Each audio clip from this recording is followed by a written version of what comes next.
సృష్టికర్తని యావే పరిశుద్ధ నామంలో మీ అందరికీ షలోం.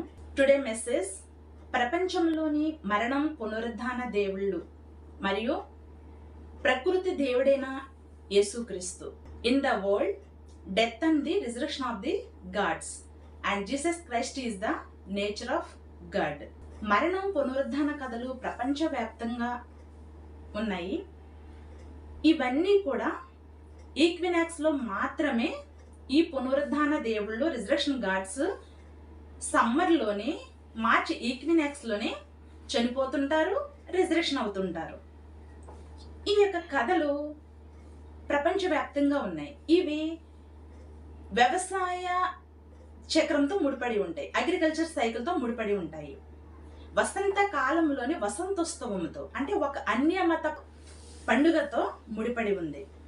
ఇంకా చూసినట్లయితే ప్రపంచంలో ముందుగా అభివృద్ధి చెందినటువంటి దేశాలైనటువంటి Sumeria, Akkadian, Mesopotamia, Babylon, Egypt, Greek, రోమిలు, ఈ యొక్క దేశాలన్నింటిలో కూడా డెత్ అండ్ రిజరక్షన్ గాడ్స్ ఉన్నారు. ఏ దేశానికి ఆ దేశంలోనే డెత్ అండ్ రిజరక్షన్ గాడ్స్ ఉన్నారు.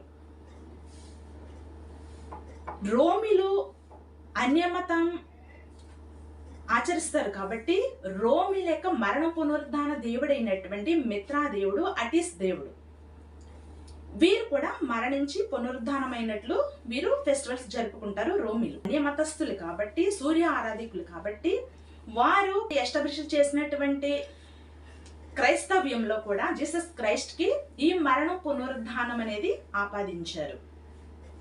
వాస్తవానికి వీరెవ్వరూ కూడా పునరుద్ధానం అవలేదు.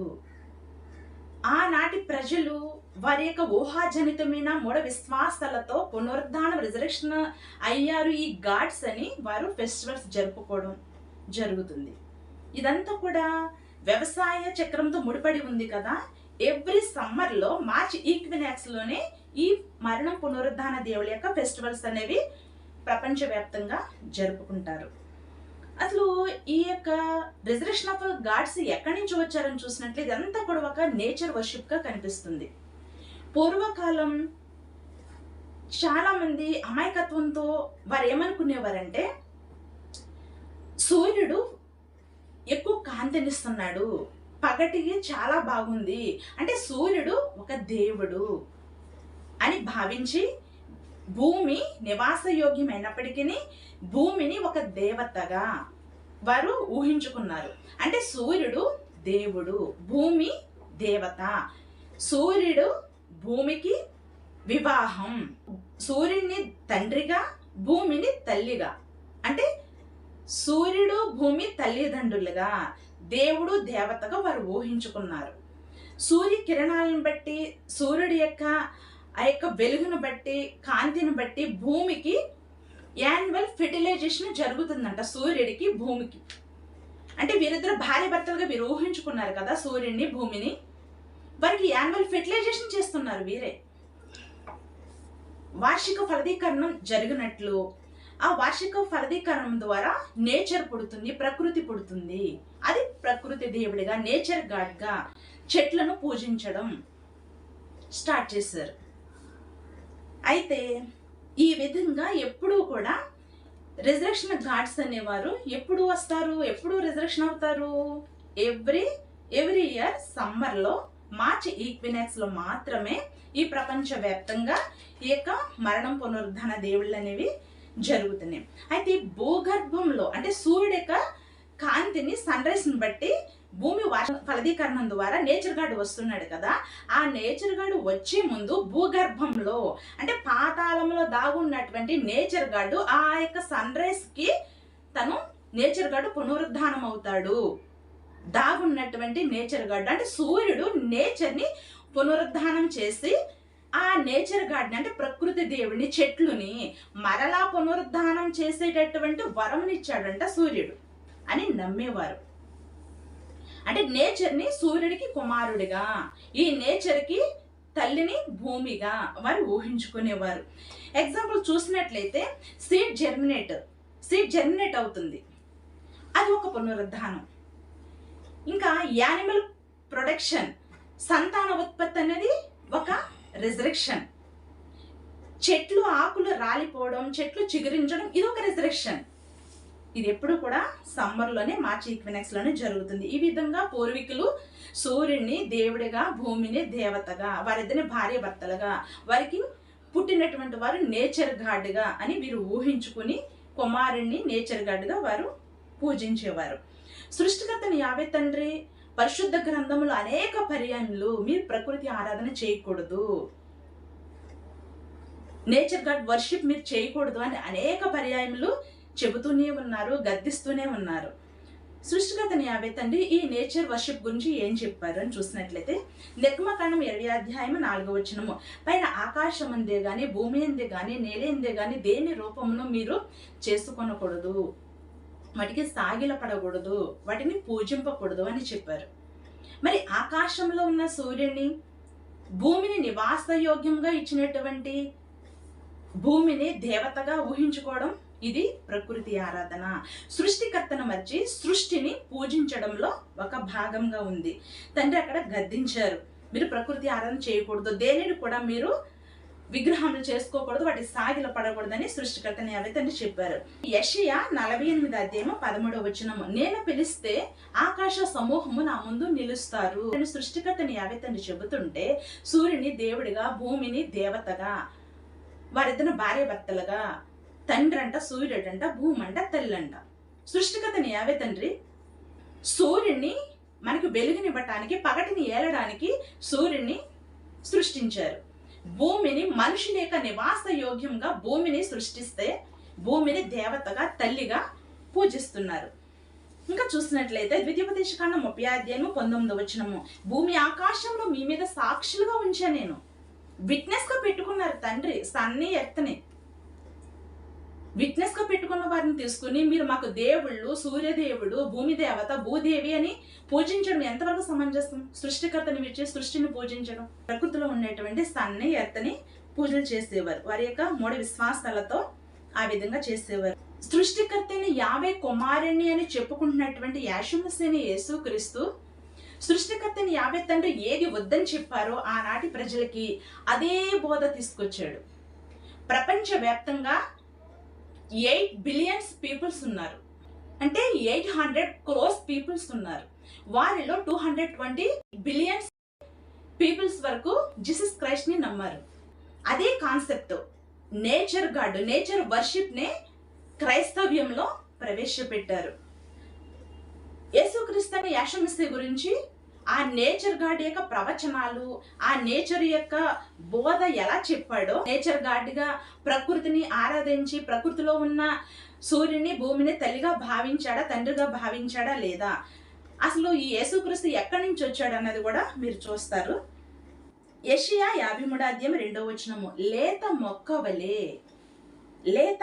వలె ఎండిన భూమిలో నుండి, లేత మొక్క వలె ఎండిన భూమిలో నుంచి వచ్చి, ఎండిన భూమి అంటే అక్కడ భూదేవి, ఆ భూ గర్భంలో నుంచి లేత మొక్క వలె వచ్చి, అంటే నేచర్ గాడ్ మొక్క వలె వచ్చి అతని ఎదుట పెరుగును. ఎవరతను? సన్ గాడ్, సన్ ఫాదర్ అతనికి. భూగర్భం, తల్లి భూగర్భంలోంచి ఒక మొక్క వలె యేసుక్రీస్తు పైకి వస్తాడంట, వచ్చి అతని ముందు పెరుగుతాడంట. తన యొక్క ఫాదర్ అయినటువంటి సన్ గాడ్ తన ముందు పెరుగుతానని యేసుక్రీస్తు గురించి ఇక్కడ ప్రవచనం రాశారు. యోహాను సువార్త 5:21 తండ్రి మృతులను లేపినట్లు కుమారుడు తనకిష్టమైన వారిని లేపును. ఇంతక్రితం మనం చూసినట్లుగా నిద్రపోతున్నటువంటి నేచర్ గాడు సన్ రైస్ ని బట్టి ఆ యొక్క నేచర్ గాడు నిద్రపోతూ ఆ యొక్క మార్చి ఈక్వినాక్స్ లో ఏ విధంగా అయితే నేచర్ గాడు మొక్క వల్ల అలా పైకి వచ్చి పునరుద్ధానం చెందాడో, సూర్యుడు ఈ నేచర్ గాడిని పునరుద్ధానం చేసి ఈ నేచర్ గాడికి పునరుద్ధానం, ఇతరులకి పునరుద్ధానం చేసేటటువంటి వరమని ఇచ్చాడని ఆనాటి ప్రజలు నమ్మారు. అదే కాన్సెప్ట్ తీసుకున్నాడు యేసుక్రీస్తు ఇక్కడ. తండ్రి మృతులను లేపినట్లు, అంటే నిద్రపోతున్నటువంటి నేచర్ గాడ్ ని సన్ రైజ్ ద్వారా ఏ విధంగా పునరుద్ధానం, రిజరెక్షన్ చేశాడో ఆ విధంగా బ్రతికించినట్లు తన కుమారుడు కూడా ఇష్టమైన వారిని పునరుద్ధానం చేస్తాడని యేసుమసీహు యేసుక్రీస్తు చెబుతున్నాడు. మత్తయి సువార్త 28:1 మరియు 6 చూసినట్లయితే ఆదివారం తెల్లవారినప్పుడు యేసు లేచెను. ఎప్పుడు లేచాడండి? ఆదివారం. తనకి ఫాదర్ గాడ్ తినని లేపాడు. ఆదివారమున యేసు లేచెను. ఇంకా లోకా సువార్త 23వ అధ్యాయము 45వ వచనం నుండి 46వ వచనం వరకు చూసినట్లయితే సూర్యుడు అదృశ్యుడాయను. The sun disappeared. Sun disappeared అయినప్పుడు యేసుక్రీస్తు ఒక మాట అంటున్నాడు. యెషయా 46వ వచనం, తండ్రి నీ చేతుకు నా ఆత్మను అప్పగించుచున్నానని కేక వేసి ప్రాణం విడిచెను. ఎప్పుడైతే అక్కడ సన్ డిసపియర్డ్ అయ్యాడని తెలిసిందో, ఇది వాస్తవానికి చరిత్రలో లేదండి. అలా డిసపియర్డ్ అయినట్టు ఒకనొక టైంలో యేసుక్రీస్తు చనిపోయే టైంలో అయినట్లు చరిత్రలో లేదు. యెహోషువ టైంలో ఒక రోజు నిలిచిపోయినట్లు, సూర్యచంద్రుడు నిలిచిపోయినట్లు ఉంది. ఇది వారు రాసుకున్నది. అక్కడ సూర్యుడు డిసపియర్డ్ అయినప్పుడు తండ్రి నా ఆత్మను నీ చేతికి అప్పగించుచున్నానని అక్కడ కేక వేసి ప్రాణం విడిచాను. తండ్రి అని ఎవరిని సంబోధిస్తున్నాడు? అక్కడ సూర్యుడు అదృశ్యమైపోయాడు. సూర్యుని పిలుస్తున్నాడా లేదా? దీనికి ఇంకా ప్రూఫ్ ఏంటి అని చూసినట్లయితే మార్కు సువార్త 15వ అధ్యాయం 34వ వచనం, అక్కడ ఒక మాట అంటున్నాడు యేసుక్రీస్తు, ఏలోయి ఏలోయి లామా సబక్తాని. This is Aramaic language. ఏలోయి ఏలోయి అంటే సూర్యదేవుడు. ఫోన్షియన్ లాంగ్వేజ్ లో చూసినట్లయితే సూర్యుని ఏల్ గాడ్ అంటారు. ఏలు సూర్యుడు, ఏలోయి సూర్యుడు. అక్కడ ఏలోయి ఏలోయిని లామా సబక్తాని, నా దేవా నన్ను ఎందుకు చేయి విడిచావు అంటున్నాడు. ఎవరిని అంటున్నాడు? సన్ కదా అక్కడ ఎలోయి అంటే సూర్యదేవుని పిలుస్తున్నాడు. అక్కడ నన్ను ఎందుకు చేయి విడిచావు, నా దేవా నన్ను ఎందుకు చేయి విడిచావు అని అక్కడ సూర్యదేవుని అడుగుతున్నాడు. మత్తయి సువార్త 12వ అధ్యాయం 40వ వచనం చూసినట్లయితే 3 రాత్రింబగలు భూగర్భంలో ఉండి. ఎవరి గర్భంలో ఉంటాడు? భూగర్భంలో. భూమి ఎవరు? యేసుక్రీస్తు తల్లి కదా, భూదేవి, భూదేవత. అందుకే భూగర్భంలో భూమి దేవత యొక్క గర్భంలో ఉండి 3 రాత్రింపగలు ఉంటాడంట. యాక్చువల్గా సీడ్ జర్మినేట్ అవడానికి 3 days పడుతుంది. సీడ్ కోట్ని విడిచి ఆ యొక్క న్యూ బోర్న్ గా ఆ యొక్క మొక్క పైకి రావడానికి 3 days పడుతుంది. అదేవిధంగా ఆ మొక్క భూగర్భంలో నుంచి భూమిలో నుంచి ఏ విధంగా వస్తుందో ఆ విధంగా నేను 3 రాత్రింపగలు భూగర్భంలో ఉంటానని ఇక్కడ ప్రకృతి బోధ చెబుతూ యేసుక్రీస్తుని యెషయా. ఇంకా లోక సువార్త 24వ అధ్యాయం 46వ వచనంలో చూసినట్లయితే 3వ దినమున మృతుల నుండి లెగుస్తానంటున్నాడు. 3వ దినమున సీడ్ నుంచి జర్మినేట్ అయ్యి మొక్క అనేది వస్తుంది. ఆ మొక్క ఏ విధంగా వస్తుందో భూగర్భంలో నుంచి ఆ విధంగా 3వ రోజున వస్తానంటున్నాడు. మొక్కలకి ఆత్మ ఉండదు. సృష్టికర్తని యావే తండ్రి వాటికి ఆత్మను పెట్టలే, మనుషులకే ఆత్మ ఉంటుంది. ఆ ఆత్మ ఎవరిది? సృష్టికర్తని యావే యొక్క ఊపిరి నాసికరం వదలడం వలన జీవాత్మయను నరుడు మనిషి అయ్యి చలించువాడిగా తయారయ్యాడు. అలా మొక్కొచ్చినట్టు నేను వస్తాను అంటున్నాడు. ఇక్కడ భూగర్భంలో నుంచి వచ్చినట్టుగా మొక్కొచ్చినట్టు నేను వస్తానని ప్రకృతి బోధ చేస్తున్నాడు యెషయా. ఇంకా చూసినట్లయితే మత్తయి సువార్త 17వ అధ్యాయం 2వ వచనము. 2వ వచనంలో ఏముంది? ఇక్కడ యెషయా ముఖము సూర్యుని వలె ప్రకాశించును. సూర్యుని బోధ చెప్తున్నాడు. సూర్యుడు ఏ విధంగా ప్రకాశించాడో అలాగా యెషయా యొక్క ముఖం సూర్యుని వలె ప్రకాశించిందంట. సూర్యుని యొక్క కాంతికి మనిషి యొక్క ముఖానికి సంబంధమే ఉండదు. కానీ ఇక్కడ మరి సూర్యుని యొక్క కుమారుడు కదా ఇతను, అందుకే కొంతవరకు సూర్యుని వలె ప్రకాశించానని తన యొక్క తండ్రి అయినటువంటి సన్ గాడ్ బోధ ఇక్కడ తీసుకొచ్చాడు యెషయా. ఇంకా చూసినట్లయితే మెసొపొటేమియాలో డెత్ అండ్ రిజరక్షన్ గాడ్ తమ్మూజు దేవుడు. తమ్మూజు దేవుడు 40 సంవత్సరాల వయసులో చనిపోయినప్పుడు తన యొక్క తల్లి అయినటువంటి సెమిరమిస్ తన యొక్క తమ్మూజు దేవుడు గురించి మీరు దుఃఖించండి, ప్రలాపించండి, మీరు రొమ్ము కొట్టుకుంటూ ఏడవండి అని 40 సంవత్సరాల గుర్తుగా 40 days ఇయర్కి 1 day 40 days పెట్టింది. అవే లెంట్ డేస్. ఆ తమ్మూజు దేవుడి గురించి ఆ కాలంలో ప్రజలు ఏడ్చారా? ఎక్కడ ఏడ్చారు? చనిపోయినప్పుడు ఆ యొక్క తమ్మూజు దేవుడి గురించి ఎక్కడ ఏడ్చారని చూసినట్లయితే యెహెజ్కేలు 8వ అధ్యాయం 14వ వచనంలో స్త్రీలు ఏడుస్తున్నారు. అక్కడ తమ్మూజు దేవుడి గురించి ఏడుస్తున్నారు. అక్కడ ఏడుస్తూ ఏం చేస్తున్నారు? సూర్యదేవుని వైపు వారి ముఖములు పెట్టి వీపు మందిరం వైపు పెట్టి ఏడుస్తున్నారు. అక్కడ సృష్టికర్తని యావే తండ్రి యెహెజ్కేలుతో చూపిస్తున్నారు. ఇది నీచమైనది మీరు చూస్తారా? ఇలాంటి దుష్కార్యములు చూస్తావా? మీరు చూస్తావా? సూర్యుని వైపు తిరిగి సూర్య నమస్కారాలు చేస్తూ సూర్యదేవుని బ్రతిమాలుకుంటున్నారు తమ్మూజు దేవుణ్ణి రిజరెక్షన్ చేయమని. అక్కడ దానికి అర్థం అది. అంటే సూర్యుని వైపు తిరిగి సూర్య దేవుడికి ప్రార్థన చేస్తున్నారు ఆనాటి ప్రజలు. అక్కడ తమ్మూజు దేవుడు చనిపోయాడని, వారి దేవుడు చనిపోయాడని, ఒక మనిషి చనిపోయాడంట, అతను రిజరెక్షన్ అవ్వాలంట, అతనికి గాడ్గా ఉండాలంట వారికి. అది 50 మందిరంలోనే కూర్చుని చేస్తున్నారు ఇలాంటి నీచమైన కార్యములు. ఈనాటికి కూడా జరిగేది, యేసుక్రీస్తు విషయంలో జరిగేది అదే.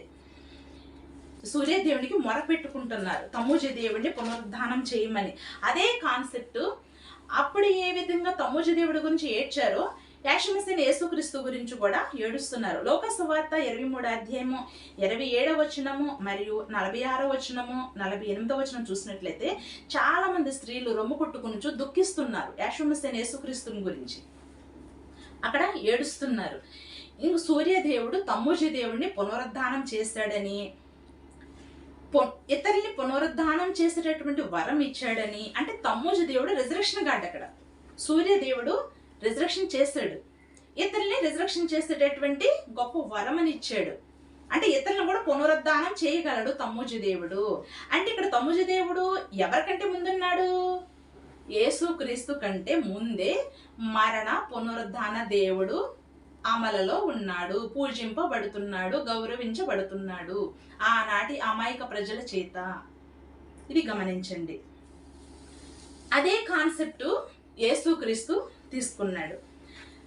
యేసుక్రీస్తు ఏంటి అన్ని అన్యమత ఆచారంలో ఉన్నటువంటి ఆ యొక్క ఆచారంలను ఎందుకు తీసుకున్నాడు? మరి సృష్టికర్తని యావే తండ్రి కుమారుని అని చెప్పుకుంటున్నాడు కదా, ఇతడు అన్యుడా సృష్టికర్తని యావే కుమారుడా అని చూసినట్లయితే ఖచ్చితంగా అన్యుడని చెప్పాలి. దీని ప్రూఫ్ ఏంటి అని అంటారా?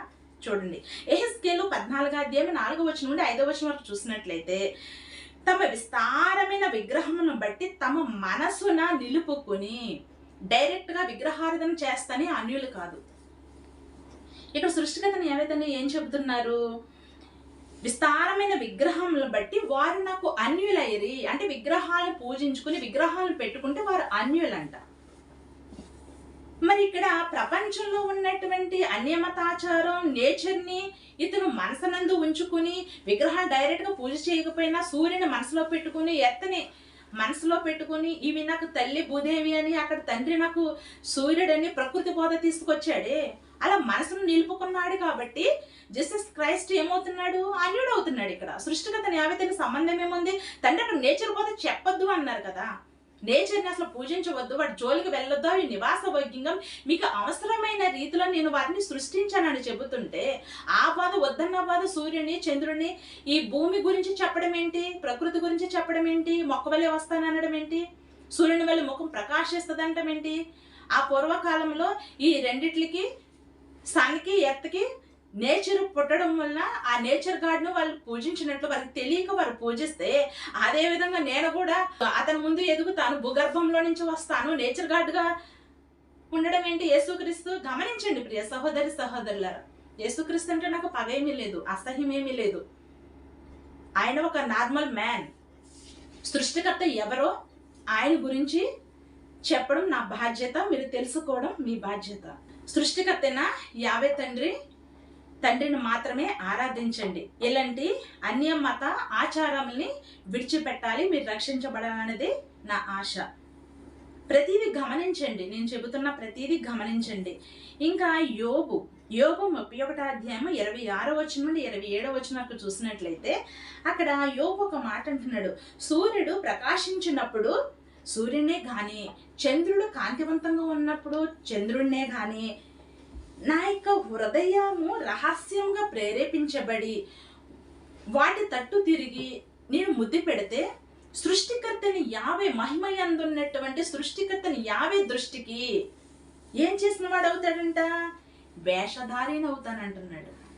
నార్మల్ మ్యాన్ యోబు, ఒక భక్తిపరుడు. మరి సృష్టికర్తని యావే కుమారుని అని చెప్పుకుంటూ ప్రకృతి బోధ తీసుకొచ్చిన ఇతను ఏ వేషధారి? వేషధారి కాదా? అన్యుడు కాదా? సృష్టికర్తను మర్చి సృష్టిని హైలైట్ చేయడం, వాటి గురించి బోధించడం వేషధారణ కదా. ఇక్కడ అంటున్నాడు యోబు అంటున్నాడు, సూర్యుని గాని చంద్రుని గాని ప్రేరించబడి నా హృదయంలో రహస్యంగా ఎప్పుడైనా నేను ఆ భలే కాంతినిచ్చాడు, అతను దేవుడుగా ఉన్నాడే అని ఎప్పుడైనా నేను అలా అనుకుంటే నిజ సృష్టికర్త యావే ముందు నేను వేషధారిని అవుతాను. అది ఒక నేర శిక్షకి సమానంగా ఉంటుందని ఒక నార్మల్ మ్యాన్ అయిన యోబు అంటున్నాడు. ఆయన కుమారుని చెప్పుకుంటూ వచ్చి వేషధారుడిగా సాతాను బోధ తీసుకొచ్చి ప్రకృతి బోధ గురించి బోధిస్తున్నాడు యెషూవ మెస్సీయ యేసుక్రీస్తు. ఇంకా ఈజిప్షియన్లో మరణం పునరుద్ధాన దేవుడు ఓసిరసు ఉన్నాడు. ఓసిరసు తన తమ్ముడు షేతు ఓసిరసుని ముక్కలు ముక్కలుగా కట్ చేసేసి ఆ ఈజిప్ట్ దేశం అంతా విసిరివేశాడు. ఆ విసిరివేసినటువంటి ముక్కలన్నింటినీ తన భార్య కలెక్ట్ చేసిందంట. ఆ పీసెస్ అన్ని ఆ యొక్క దేశం అంతా ఉన్నటువంటి ఆ పీసెస్ ని కలెక్ట్ చేసి వాటిపైన తైలం పూయడం వల్ల అతను పునరుద్ధానం అయ్యాడంట. పునరుద్ధానం అయిన తరువాత అతన్ని ఇతరులకి పునరుద్ధానం చేసేటటువంటి వరం ఇచ్చిందంట తన భార్య. అంటే ఇక్కడ పునరుద్ధాన దేవుడు ఉన్నాడు ఈజిప్ట్ దేశంలో. అందుకనే ఫరోలు మేము కూడా పునరుద్ధానం అవ్వాలని వారు పిరమిడ్స్ లో ఇక డెడ్ బాడీస్ ని ఎంతో భద్రంగా, దానికి మమిఫికేషన్ చాలా ప్రాసెస్ ఉంటుంది. దానికి బాడీలో ఉన్నటువంటి పార్ట్స్ ని తీసి ఒక పార్ట్ లో పెట్టి అన్నింటి బాడీని క్లీన్ చేసి పరిమళ తైలంతో సుగంధ ద్రవ్యములతో పూసి నారబట్టలు చుట్టి 1000, 2000, 3000 అంతవరకే ఆ బాడీ కానీ తర్వాత బాడీ డిస్ట్రాయ్ అయిపోతుంది. ఆ బాడీని భద్రం పరుచుకున్నప్పుడు రిజరెక్షన్ అవ్వచ్చు అని ఆ బాడీని భద్రపరుచుకుంటున్నారు వీళ్ళు ఈజిప్షియన్స్. ఇదే కాన్సెప్ట్ యెషూవ మెస్సీయ యేసుక్రీస్తు తీసుకున్నాడు. ఎట్లా అంటారా? మత్తయి సువార్త 26:12 ఈమె అత్తరు నా శరీరం మీద పోసి నా భూస్థాపన నిమిత్తము దీనిని చేసెను. అంటే భూస్థాపన చేసేటప్పుడు అత్తరు పూయాలంట. ఇంకా లోక సువార్త 23:52 నుండి 53 వరకు నారబట్టలు చుట్టి తొలిచిన సమాధిలో ఉంచెను యేసుక్రీస్తుని. లోక సువార్త 23:56 సుగంధ ద్రవ్యములను పరిమళ తైలంలో సిద్ధపరిచిరి. అంటే ఈజిప్ట్ దేశంలో ఏ విధంగా అయితే డెడ్ బాడీని వాళ్ళు క్లీన్ చేసుకుని పరిమళ తైలములు, సుగంధ ద్రవ్యములు, తైలములు, నారబట్టలు చుట్టూ భద్రపరుచుకుంటారో బాడీని, ఆ విధంగా యేసుక్రీస్తు అదే కాన్సెప్ట్ తీసుకుని ఇవన్నీ కూడా అతనికి చేశారు. అతను కూడా అంటున్నాడు ఈ అత్తని నా భూస్థాపన నిమిత్తం చేసింది అని. అతను కూడా నారబట్టలు చుట్టి పెట్టినట్టు వీరు రాశారు. సుగంధ ద్రవ్యములు, పరిమళ తైలంలో ఈ యేసుక్రీస్తు కోసం సిద్ధపరిచి దాచిపెట్టారు. ఇంకా గ్రీక్ లో మరణం పునరుద్ధాన దేవుడు డియోన్సిస్, అడోనిస్. అడోనిస్ అంటే కొంతమంది అదోనై ప్రభువు అని సంబోధిస్తున్నారు. ఈ అదోనిసు ఈ దేవుడు మరణం పునరుద్ధానం విషయంలో ఈ పునరుద్ధాన ఫెస్టివల్ ఎలా చేస్తారంటే బార్లీ, సోంపు, పాలకూర, గోధుమ ఇవన్నీ కూడా ఈ సీడ్స్ అనేవి ఎర్లీగా జర్మినేట్ అవుతాయి. ఇవి ఎర్లీగా జర్మినేట్ అవడం కోసం 3 days లో జర్మినేట్ అవుతాయి. కాబట్టి ఈ సీడ్స్ వీటిని ఈ ఫెస్టివల్ లో భాగంగా జర్మినేట్ చేస్తారు. ఆ వచ్చినటువంటి చిన్న చిన్న బేబీ ప్లాంట్స్ ని వాటిని ఏం చేస్తారంటే సూర్యుని యొక్క వెలుగులో వాటిని బలియార్పణ చేస్తారు, సూర్యునికి అర్పిస్తారు. ఆ యొక్క అర్పించిన తర్వాత ఆ మొక్కలను తీసుకెళ్లి సముద్రంలో వేస్తారు. హిబ్రూ భాషలో సముద్రాన్ని మేరీ అంటారు. ఆ సముద్రంలో వేయడం వల్ల పునరుద్ధానం అవుతాయి అంట అని వీరు చేస్తారు. అడోనిస్ దేవుణ్ణి పట్టుకుని, విగ్రహాలు పట్టుకుని ఊరంతా సంతాప దినంని తెలియచేస్తూ ఏడుస్తూ రొమ్ము కొట్టుకుంటూ ఏడుస్తారు గ్రీకులు. అదే కాన్సెప్ట్ తీసుకున్నారు యేసుక్రీస్తుకి. యేసుక్రీస్తు చనిపోయాడని చెప్పుకునే రోజైనటువంటి గుడ్ ఫ్రైడే రోజున ఆ యొక్క సిలువకి ఉన్నటువంటి యేసుక్రీస్తును వేలాడదీసి ఊరంతా తిరుగుతూ మా దేవుడు చనిపోయాడు అని వీరు ఏడుస్తూ దుఃఖిస్తూ వీధుల ఎమ్మటి ఊరేగుతూ ఉంటారు క్రైస్తవులు. గ్రీకులో దేవుడు సృష్టికర్త వాళ్ళకి జ్యూస్ దేవుడు. ఈ జ్యూస్ దేవుడు ఈ యొక్క అడోనిస్ అని ఇంకా డియోన్సిస్ అని ఈ దేవుళ్ళు ఇద్దరు ఉన్నారు అక్కడ, రిజర్వేషన్ గాడ్స్. ఈ ఇద్దరిని సూర్యదేవుడైనటువంటి జ్యూస్ దేవుడు పునరుద్ధానం చేశాడని వీరు నమ్ముతారు. ఆ విధంగా గ్రీక్ దేశంలో అడోనిస్ అండ్ డియోన్సిస్ అనే రిజర్వేషన్ గాడ్స్ ఇద్దరు కూడా సూర్యదేవుడు వారిని పునరుద్ధానం చేస్తాడని, ఆ యొక్క గాడ్స్ ఇద్దరు కూడా ఇతరుల్ని పునరుద్ధానం చేసేటటువంటి వరాన్ని సూర్యదేవుడి నుంచి పొందారని గ్రీక్ లో ప్రజలు ఈ ఫెస్టివల్ రిజర్వేషన్ ఫెస్టివల్ వారు చేసుకుంటారు. జోరస్ట్రియన్, ఇరానియన్స్, పర్షియన్స్. ఇక్కడ జోరస్ట్రియన్లో మరణ పునరుద్ధాన దేవుడు ఎవరని చూసినట్లంటే మిత్రాదేవుడు. మిత్రాదేవుడు అంటున్నాడు, మిత్రాదేవుడు ఎక్కడి నుంచి వచ్చాడంట? సృష్టికి ముందే ఇతను తన తండ్రి దగ్గర, అంటే స్వర్గంలో ఉన్నటువంటి తన తండ్రి అయినటువంటి అహూర మధ్య దగ్గర నేను ఉన్నాను అంటున్నాడు మిత్రాదేవుడు. నా తండ్రి పని మీద నేను ఈ భూలోకానికి వచ్చానని మిత్రాదేవుడు చెబుతున్నాడు. ఇదే కాన్సెప్ట్ యేసుక్రీస్తుని యేసుక్రీస్తు తీసుకున్నాడు. సృష్టికి ముందే ప్రధాన శిల్పినై ఉన్నాను అని చెబుతున్నాడు. ఇంకా తండ్రి పనుల మీద నేను ఈ లోకానికి వచ్చానని మీరు ఎరుగరా అని లోకాసువార్త 2:49 అంటున్నాడు. నా తండ్రి పనుల మీద ఉండవలని మీరు ఎరుగరా అని వారి యొక్క తల్లిదండ్రులతో మాట్లాడుతున్నాడు. జోరస్ట్రియన్లో మిత్రాదేవుడు వారి యొక్క రాత్రి భోజనం లాస్ట్ సప్పర్లో 12 మంది శిష్యులతో తను రొట్టె ద్రాక్షరసం పంచిపెడతాడు. ఈ రొట్టె నా యొక్క శరీరముగా భావించండి, ఈ యొక్క ద్రాక్షరసంను నా రక్తంగా భావించండి అని తన యొక్క శిశువులకి పంచిపెట్టి తర్వాత తను మరణిస్తాడు. మరణించిన తర్వాత పునరుద్ధానమయ్యి సూర్యలోకానికి రథముల గుర్రములపై తను ఆరోహణమైపోతాడు. సూర్యలోకానికి మిత్రాదేవుడు అన్నది వీరి యొక్క మతములోని భాగము. ఆ విధంగా ఫెస్టివల్ వీరు జోరస్ట్రియన్స్ జరుపుకుంటారు. అదే కాన్సెప్ట్ యేసుక్రీస్తు తీసుకున్నాడు. అసలు మరి రొట్టె ద్రాక్షరసం తీసుకోవడం అనేది అన్యమత ఆచారమా, లేకపోతే సృష్టికర్తని యావే తండ్రి పెట్టారా? మరి రొట్టె ద్రాక్షరసం తీసుకుంటేనే రక్షణ, నిత్య జీవం, పునరుద్ధానం అంటున్నారు కదా యేసుక్రీస్తు. ఇర్మియా 7:17 నుండి 18 వరకు చూసినట్లయితే యూదా పట్టణంలోను యెరూషలేము వీధుల్లోను ఆకాశారానికి పిండి వంటలు, అంటే అక్కడ రొట్టెలు, హాట్ క్రస్ బన్స్ తయారు చేస్తున్నారు. పానీయార్పణంని అన్య దేవతలకి సమర్పిస్తున్నారు. పానీయార్పణం అంటే అక్కడ పానీయార్పణం అని ఉంది కానీ ద్రాక్షరసం అని లేదు కదా. మరి ద్రాక్షరసంని అన్యమతం సంబంధించింది అంటున్నారేంటి అన్నది మీ క్వశ్చన్ అయితే నా ఆన్సర్ ద్వితీయోపదేశకాండం 32:38 సృష్టికర్తని యావే తండ్రి చెబుతున్నారు. పానీయార్పణమైన ద్రాక్షరసమును త్రాగిన వారి దేవతలు ఏమాయిరి? అక్కడ అన్య దేవతలకి సమర్పించింది ఏంటి? పానీయార్పణం. ఆ పానీయార్పణం అంటే ఏంటి? ద్రాక్షరసం. ద్రాక్షరసం తాగిన వారి దేవతలు ఏమాయరని సృష్టికర్తని యావే తండ్రి చెబుతున్నారు. అంటే రొట్టె ద్రాక్షరసం అనేది అన్యమతానికి సంబంధించిందని ఇక్కడ మనకి క్లియర్గా అర్థమైంది.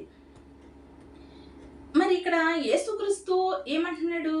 యోహాను సువార్త 6:54 నా శరీరం తిని నా రక్తంను త్రాగుబడి నిత్య జీవం అని రొట్టెను ద్రాక్షరసను తన యొక్క శిష్యులకి స్టూడెంట్స్ పంచిపెట్టాడు. అంటే అవి తీసుకుంటేనే నిత్య జీవం అంట. మరి ఇతను అన్యమత కాన్సెప్ట్ తీసుకున్నాడా, సృష్టికర్తని యావే తండ్రి చెప్పినటువంటి ఆజ్ఞను నెరవేర్చాడా అన్నది చూద్దాం. ద్వితీయోపదేశకాండం 29:5 నుండి 6 వరకు చూసినట్లయితే ఐగుప్తు దేశం నుంచి కానాను దేశం యొక్క ప్రయాణంలో, అరణ్య ప్రయాణంలో 40 years వారితో ఉన్నటువంటి కాలంలో సృష్టికర్తని యావే తండ్రి వారికి ఏం చెబుతున్నారు అని చూసినట్లయితే ఈ 40 years మీరు రొట్టె తినలేదు, మీరు ద్రాక్షరసం త్రాగలేదు అని క్లియర్గా you did not eat bread, you did not drink wine అని క్లియర్గా చెబుతున్నారు. అంటే ఈ రొట్టె ద్రాక్షరసం అనే కాన్సెప్ట్ సృష్టికర్తని యావే తండ్రి పెట్టలేదు. ఇది ఒక అన్యమత ఆచారము కాబట్టి మీరు తీసుకోకూడదు, మిమ్మల్ని తిననీలేదు, మీరు తినలేదు, త్రాగలేదు అని చెబుతున్నారు. మరి అదే అన్యమత ఆచారంలో ఉన్నటువంటి కాన్సెప్ట్ అన్య దేవతకు సమర్పించినటువంటి ఆకాశరానికి, క్వీన్ ఆఫ్ హెవెన్ ఆకాశరానికి సమర్పించినటువంటి రొట్టె ద్రాక్షరసం బోధ ఎందుకు తీసుకొచ్చాడు? ఇతను అన్యుడు కాకపోతే యేసుక్రీస్తు. సృష్టికర్తని యావే కుమారుడైతే రొట్టె తిననివ్వకూడదు కదా, ద్రాక్షరసం త్రాగనివ్వకూడదు కదా, అది ఒక అన్యమత ఆచారం కదా. నేను ధర్మశాస్త్రం నెరవేర్చడానికి వచ్చాను, కొట్టివేయడానికి రాలేదని చెబుతున్నాడు కదా. ఎక్కడ నెరవేర్చాడు? కొట్టివేశాడా, నెరవేర్చాడా? కొట్టివేసినట్లే కదా. సృష్టికర్తని యావే తండ్రి వద్దన్నా ఏదైనా సరే వద్దన్నదే చేశాడు. ఇక్కడ ప్రకృతి బోధ వద్దన్నదే చేశాడు. రొట్టె ద్రాక్షరసం వద్దన్నాడు. 40 ఇయర్స్ అసలు ఐగుప్తు దేశం నుంచి వచ్చిన తర్వాత 40 ఇయర్స్ వరకు కూడా సృష్టికర్తని యావే తండ్రి ఆనాటి హిబ్రూ ప్రజల్ని తాగనివ్వలేదు, ద్రాక్షరసం త్రాగనివ్వలేదు, రొట్టె తిననీయలేదు.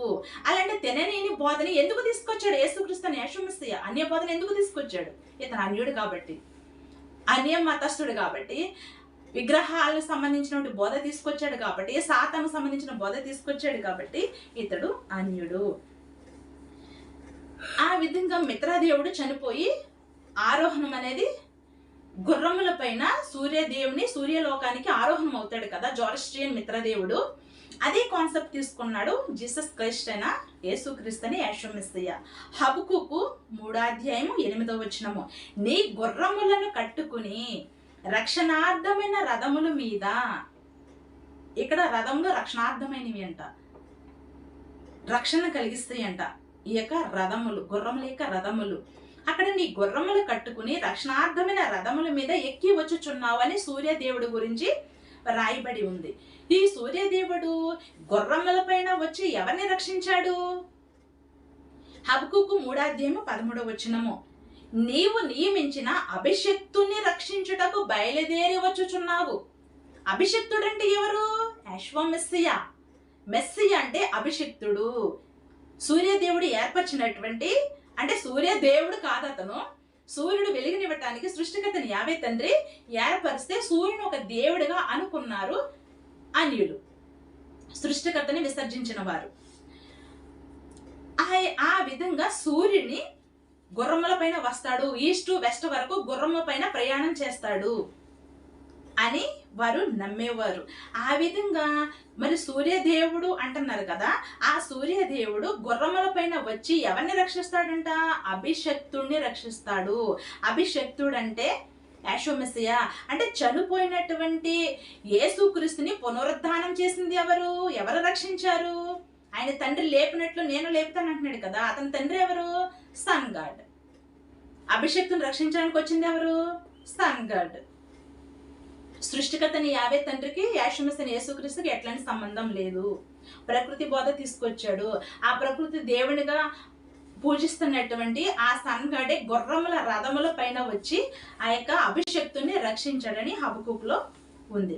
ఇంకా లోకసువార్త 24:51 యేసు వారిలో నుండి ప్రత్యేకింపబడి పరలోకమునకు ఆరోహణుడాయను. మిత్రదేవుడు ఏ విధంగా సూర్యలోకానికి రథముల యొక్క గుర్రముల పైన ఏ విధంగా ఆరోహణ అయిపోయాడో, పునరుద్ధానమయ్యి, అదే కాన్సెప్ట్ ఇక్కడ యేసుక్రీస్తు పునరుద్ధానం సన్గాడ్ చేసిన తర్వాత తనకు తండ్రి అయినటువంటి సన్గాడ్ దగ్గరికి ఆరోహణుడాయను. అదే కాన్సెప్ట్ తీసుకున్నాడు. జోరస్ట్రియన్ మిత్రదేవుని యొక్క కాన్సెప్ట్ తీసుకున్నాడు యేసుక్రీస్తు. 1 సమూయేలు 12:21 చూసినట్లయితే యావేను విసర్జింపు వారు ప్రయోజనం మాలినవై రక్షింపలేని మాయా స్వరూపంలో అనుసరించుచున్నారు, నిజముగా అవి మాయే. సృష్టికర్తని యావే తండ్రి బోధ కాకుండా ఆయన్ని విడిచిపెట్టి మాయా సంబంధమైనటువంటి విగ్రహములకు సంబంధించినటువంటి ఆనాటి ప్రజలు సూర్య విగ్రహాలు, భూమి విగ్రహాలు, చంద్రుని విగ్రహాలు, ఇవన్నీ కూడా ఆకాశాన్ని, భూమిని, ప్రకృతిని పూజించినటువంటి బోధ తీసుకొచ్చినటువంటి యేసుక్రీస్తు సాతాను బోధ. అంటే ప్రపంచవ్యాప్తంగా ఉన్నటువంటి 8 బిలియన్స్ పీపుల్స్ని గజిబిజి చేసి సృష్టికర్తని యావెతన్ని విడిచి ప్రకృతిని, నేచర్ వర్షిప్ చెయ్యాలని సాతాను యొక్క ప్లాన్లో తన యొక్క భాగస్థుడైనటువంటి యేసుక్రీస్తు. ఈ విధంగా యేసుక్రీస్తు సాతాను బోధ, ప్రకృతి బోధ తీసుకొచ్చాడు. సృష్టికర్తని యావే తండ్రి గురించి తను బోధించలేదు, ధర్మశాస్త్రానికి కొట్టువేయడానికి వచ్చాడు. క్లియర్గా మనకి అర్థమవుతుంది. Believe in Yahweh the true saviour, the creator of all things and be saved. నిజరక్షకుడైన యావేని నమ్ముకోండి. అన్యమత ఆచారములను తీసుకొచ్చాడు యేసుక్రీస్తు.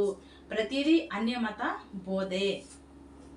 ఆనాటి ప్రజలు ప్రతి దేశంలోనూ, ప్రపంచవ్యాప్తంగా ప్రతి దేశంలోనూ మరణం, పునరుద్ధాన దేవుళ్ళు ఉన్నారు. యేసుక్రీస్తు పుట్టక పూర్వమే యేసుక్రీస్తు వచ్చి మా కోసం చనిపోయాడు, మా కోసం చనిపోయి తన ప్రాణాలని అర్పించాడు. మళ్ళీ ఆ విధంగానే అతను పునరుద్ధానం అయిపోయాడు, సమాధిని గెలిచేశాడు, ఆ సమాధిలో నుంచి బయటికి వచ్చాడు, మమ్మల్ని కూడా పునరుద్ధానం చేస్తాడు అని సాతాను నమ్మించడం వల్ల 220 crores పీపుల్స్ నమ్మి యేసుక్రీస్తు అనే ఒక సామాన్యుడిని పూజించుతున్నారు, వెంబడిస్తున్నారు. అలాంటి అమాయకత్వం నుంచి, అలాంటి మోసకరమైనటువంటి కథల నుంచి, కల్పన కథల నుంచి, ఊహాజనితమైనటువంటి కథల నుంచి, అబద్ధ బోధ అయినటువంటి సాతాను బోధ నుంచి ప్రియ క్రైస్తవులారా బయటికి రండి. నిజ సృష్టికర్త యావే ఒక్కరే సమస్తాన్ని సృజించింది. అన్యమత బోధలకి చెవియొగ్గకండి, కల్పన కథలకి చెవియొగ్గకండి.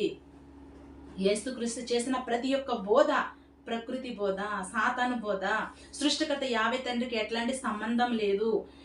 యేసుమసీ గురించి, యేసుక్రీస్తు అనే యేసుమసీ గురించి చాలా వీడియోస్ చేశాను. అతను చేసిన ప్రతిదాని గురించి, బాప్తిసం గురించి, అతను ఎవరి కోసం చనిపోయాడు, ఇప్పుడు ఎవరి కోసం పునరుద్ధానం అయ్యాడు, ప్రకృతి దేవుని హైలైట్ చేయడం కోసం సాతాను బోధ తీసుకొచ్చాడు ఇక్కడ. వాస్తవానికి వారెవ్వరూ కూడా పునరుద్ధానం అవ్వలేదు. ఏ దేశంలో కూడా, ప్రపంచంలో ఉన్నటువంటి ఏ దేశంలో కూడా, ఏ దేవుడు కూడా పునరుద్ధానం అవ్వలేదు. Even Jesus Christ also. This is fact. అలాంటి సాతాను బోధ నుంచి బయటికి రండి ప్రియ క్రైస్తవులారా. క్రైస్తవ్యానికి పరిశుద్ధ గ్రంథమునికి ఎట్లాంటి సంబంధం లేదు. మీరు తెలియక మీ యొక్క పూర్వీకులు కానీ, మీ యొక్క పాస్టర్స్ కానీ బోధించిన విధానాన్ని బట్టి, ఆ పరిశుద్ధ గ్రంథంలో కల్పించినటువంటి విషయాలను బట్టి మీరు నమ్మి ఇంతవరకు ఉండి ఉండొచ్చు. దయవుంచి పరిశుద్ధ గ్రంథమును పరిశీలించి చదవండి. ఏది నిజమో ఏది అబద్ధమో తెలుసుకోండి. నోవహు టైంలో లాగా కొట్టుకుపోయే వారిలో మీరు ఉండకూడదు. రక్షించబడినటువంటి నోవహు కుటుంబం వల్లే మీరు కూడా ఉండాలనేదే మా యొక్క ఆశ. సృష్టికర్తని యావే మార్గంలో, నిజమైన మార్గంలో నడిపించాలనేది ఆశ. కాబట్టి మీ అందరూ కూడా తెలుసుకోండి, సృష్టికర్తని యావే తండ్రి ఒక్కరే రక్షకుడు. ఆయన ముందు ఏ దేవుడు లేడు, తర్వాత ఏ దేవుడు లేడు. ఆయనే రక్షకుడు. రక్షించువారు ఆయన ఒక్కరు మాత్రమే, ఇంకెవరు కూడా రక్షించలేరు. సాతాను రకరకాలుగా ప్రజల్ని మోసం చేయటానికి ఆయన కుమారుడిగా యేసుక్రీస్తు అనే అతన్ని కల్పించారు. ఆయనకి కుమారులు లేరు, భార్యలు లేరు. సృష్టికర్త యావే తండ్రి ఒక్కరే సమస్తాన్ని చేయగలవారు, సర్వశక్తిమంతుడు.